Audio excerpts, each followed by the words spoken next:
Magandang araw po mga kapuntos, at sa araw na ito po meron po akong tampok na video para sa inyo at sana ay magustuhan ninyo. Kaya sa mga bago pa po sa aming channel, please po don't forget to hit the subscribe button at ang notification bell para maging notified kayo sa bawat video na ilalabas ko sa channel na ito. At bilang kahilingan po ng punto por punto team at naway maintindihan po ninyo, sana po wag nyo pong i-skip yung mga ads sa aming mga video.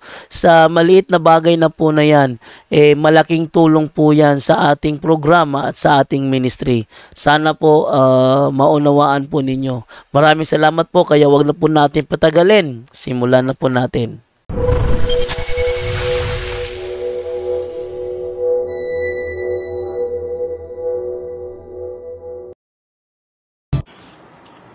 Hello mga kapatid, kumusta po? At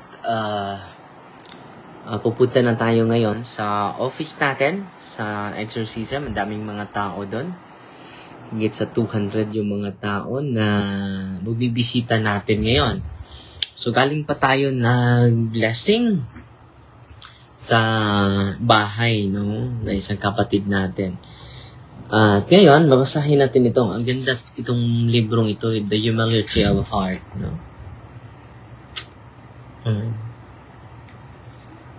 Sabi ni St. Augustine, no one can deny this truth that humility is essential to all those who wish to be saved. So ito talaga yung humility ay kailangan natin ito lahat. Na ito yung essential to all those who wish to be saved. No one reaches the kingdom of heaven except by humility, says Saint Augustine. But practically speaking, I ask, what is this humility which is so necessary? Ano ba itong humility na pinaka-importante sa atin? We are told that faith and hope are necessary. It is also explained to us in what we are to believe and to hope. In like manner, when humility is said to be necessary, in what should its practice consist? Except the lowest opinion of ourselves. It is in this moral sense that humility of the heart has been explained by fathers of the church. But I can say with truth that I possess this humility, which I recognize as necessary and obligatory. So humility is not just necessary but obligatory. What care or solicitude do I display to acquire it? When the virtue is of perfect, that is commanded. The virtue of precept is commanded. So is its practice also, St. Thomas teaches, and therefore, there is a humility which is of precept.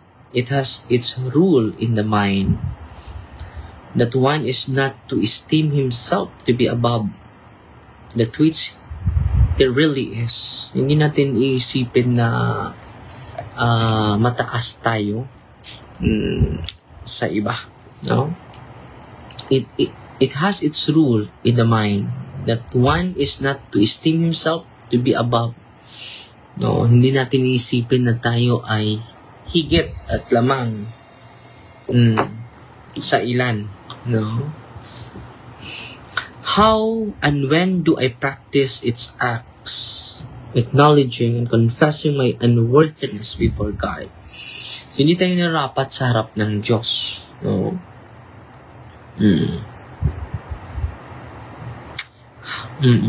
The following was the frequent prayer of St. Augustine.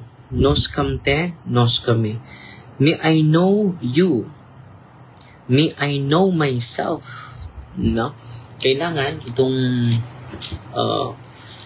it has its rule in the mind. Kailangan natin malaman natin ang Panginoon, and then by knowing Him, we know more about ourselves.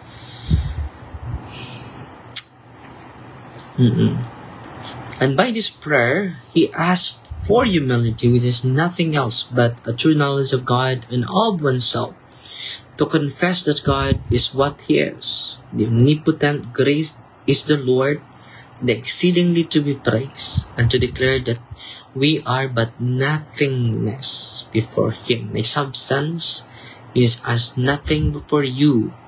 This is to be humble. So, sa harap ng Diyos, wala talaga tayo. We are nothing. No? Wala po tayo. No? We are nothing before you. No? Ito yung pinaka-importante, mga kapatid. So, kailangan natin magdasal araw-araw. Kailangan natin basahin yung kanyang salita. Malaking tulong po yun. Okay? Malaking tulong po yun. There is no valid excuse for not being humble. Wala daw valid reason na hindi tayo maging humble. Okay? Because we have always within and without abundant reasons for humility. We have abundant reason to be humble. And your humiliation shall be in the midst of them. It is the Holy Ghost who sends us this warning by the mouth of His prophet Micheas. Micheas chapter 6 verse 14. When we consider well what we are in body and what we are in soul, it seems to me most easy to humble oneself and even most difficult to be proud. To be humble, it suffices that I should nourish within myself that right feeling which belongs to every man who is honorable in the eyes of the world, to be content with one's own without unjustly depriving our neighbor what is his. Therefore, as I have nothing of my own but my own nothingness, it is sufficient for humility that I should be content with this nothingness. So, tatakapin natin that we are nothing. Kung matay ako, patuloy pa rin yung ikot ng mundo. Hindi titigil yung ikot ng mundo. We are nothing. But if I am proud, I become like a thief, appropriating to myself that which is not mine, but God's. Wala tayong dapat ipagmalaki. Lahat po ay sa Panginoon. Yan po ang katotohanan. At sa paghuli, and most assuredly, it is a greater sin to rob God of that which belongs to God, and that to rob man of that which is man's. To be humble, let us listen to the revelation of the Holy Ghost, which is infallible, hindi makakamali. Behold, you are nothing, and you work of that which have no being, but who is really convinced of his own nothingness.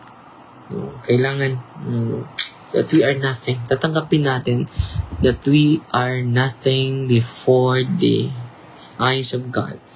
It is for this reason that the Holy Scripture, it is said, every man is a liar. Sinungaling yung mga tao. Psalm 115 verse 2. For there is no man who from time to time does not entertain some is inscrutable, incredible self-esteem and forms some false opinion as to his being. Lagi tayong nauuna, having or achieving something more than is possible to his own nothingness.